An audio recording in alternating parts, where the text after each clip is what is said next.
It was one of the first jokes I learned. My hunch is I picked it up from my wise-ass cousin Barry when I was about 5. I'd walk up to people while they were having dinner around our green Formica kitchen table, the one flecked with glitter, and demand, "Ask me where I live." They glance at my parents, then, curious, bend over and oblige. "And where do you live, David?" I'd lift my left arm like a bodybuilder, bicep flexed, fist curled in the shape of Cape Cod. "Here," I'd say, pointing to my armpit. Yelps of laughter followed from those who hadn't heard it before. "Oh, that kid of yours, Ellie," they'd say to my mother. She'd just flash her "what can I say" smile and pass bowls of Portuguese rice and platters of fat links of chorizo, garlicky pork sausage with an enormous fork jabbed menacingly into them. With the show over, I'd wriggle back onto my seat or open the door and scream for Panine, my godfather, to come upstairs and carry me to their apartment so I could watch TV with Barry. If you looked at a map, my hometown of Fall River, Massachusetts, was pretty much in the geographic armpit of the state. Mont Hope Bay divided the south coast. To the east, Fall River and the tougher city of New Bedford, both swollen with newly arrived Portuguese immigrants. To the west, the more bucolic towns of Somerset and Swansea. And beyond, rarefied Newport, Rhode Island, with its mansions, yachts, and Kennedy history.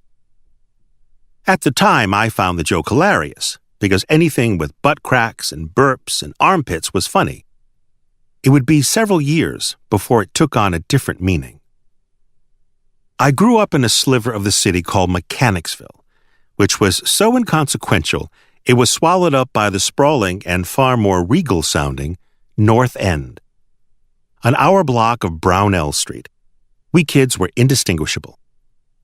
We could end up at each other's houses for supper, and our mothers would look at us for a second, confusion creasing their foreheads, and set more plates, as if they'd suddenly forgotten how many children they had. Our parents were just as interchangeable. Act up in someone else's yard, and you could be sure some father would crack you across the ass and think nothing of it.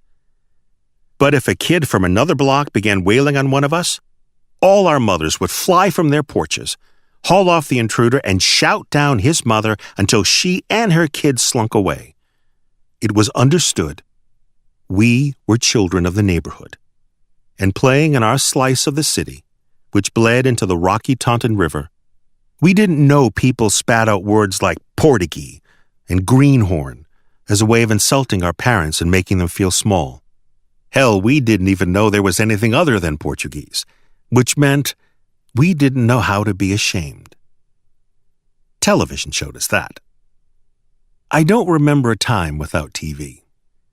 I was allowed to watch pretty much nonstop while my mother cooked, made beds, rearranged closets, hung laundry, and babysat my cousin Barry and me. But at some point, I noticed there were no families on TV speaking the soft, sandpaper shushing of Portuguese words. Houses weren't crammed with 8 or 10 people.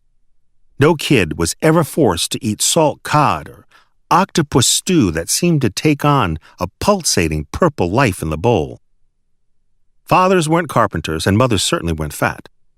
TV people had maids who were plump, but it was always the mothers who pirouetted out of swinging kitchen doors, their dresses fanning open like morning glories, carrying anything made with Velveeta.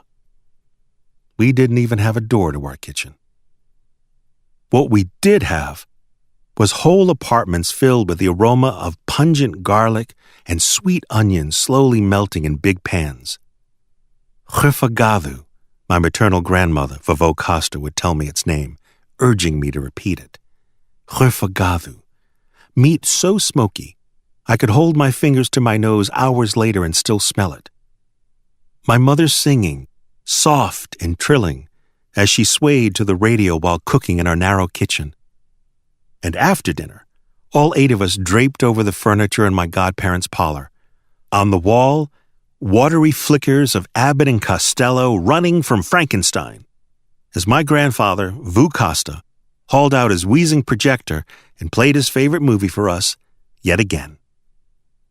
The closest thing to my family I ever saw on TV was The Honeymooners, because my father had been a bus driver back in the old country, where he met my mother while she was on vacation from Fall River, where she was born. He never screamed at her like Ralph Cramden or threatened to send her to the moon.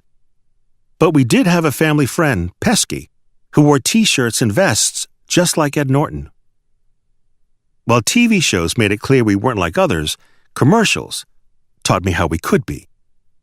Sitting in front of our flickering black and white television set, with a screen that always reminded me of my Etch-a-Sketch, I felt relieved, knowing that no matter what kind of kid I was, fat, skinny, the kind who climbed on rocks, tough, sissy, even if I had chicken pox, I'd be accepted because all kids loved Armour hot dogs. My parents had quizzed me repeatedly about what to do if a strange man ever opened the door to his car or basement and asked me to get in, but they never told me what would happen. Commercials explained it all to me. The reason old men with doughy faces weren't to be trusted was because they'd eat my Cracker Jack. TV even taught me everything there was to know about my greatest obsession: proper hair care. Run Brill cream through my crew cut. A little dab'll do ya, I was told, and it'd shine like our toaster.